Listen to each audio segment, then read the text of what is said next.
Did y'all know the last time our election laws were changed was back in 2006? No. Today, my purpose is to inform you about the associated arguments about H.R. 1 for the People Act. As a U.S. service member, I'm always interested in debates that may impact the United States Constitution, a document I swore my life to defend. And thus why I research correct and accurate information for you today.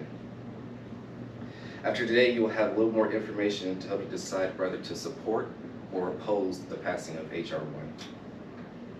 I'll begin with reasons why some people support the legislation and reasons why people oppose the idea. With our roadmap in place, let us begin with the supporting stances. The first reason comes from believing that H.R. 1 brings transparency to campaign financing.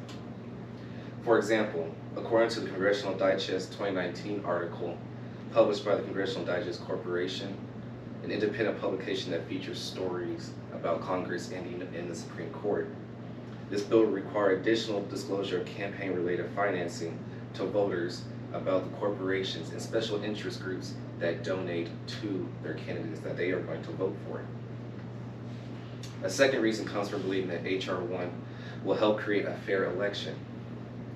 According to a 2020 article posted in the Boston College Law Review by Michael S. Kane, Hyperpartisan Gerrymandering found evidence of partisan bias in 18 states where the legislature controlled the redistricting process and one party had unified control of the government, thus giving them complete unanimous decisions on drawing districts that will keep the controlling party in power and not the voters. With supporting stances covered, let's look at the opposing ones. There are two primary reasons some people oppose passing H.R. 1.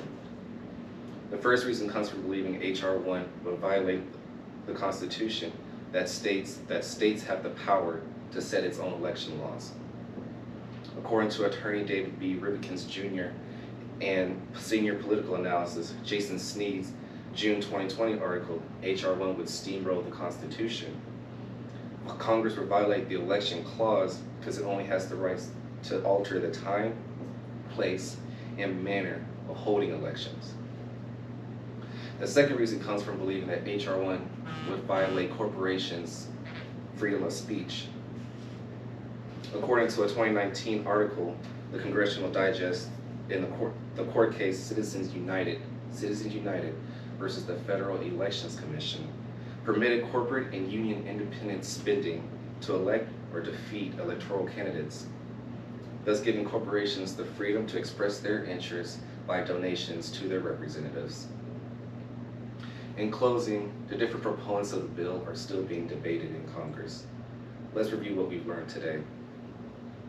First, we learned two reasons some people support passing H.R. 1, and that belief is that it will require more transparency in campaign financing, and it will help create a fair election.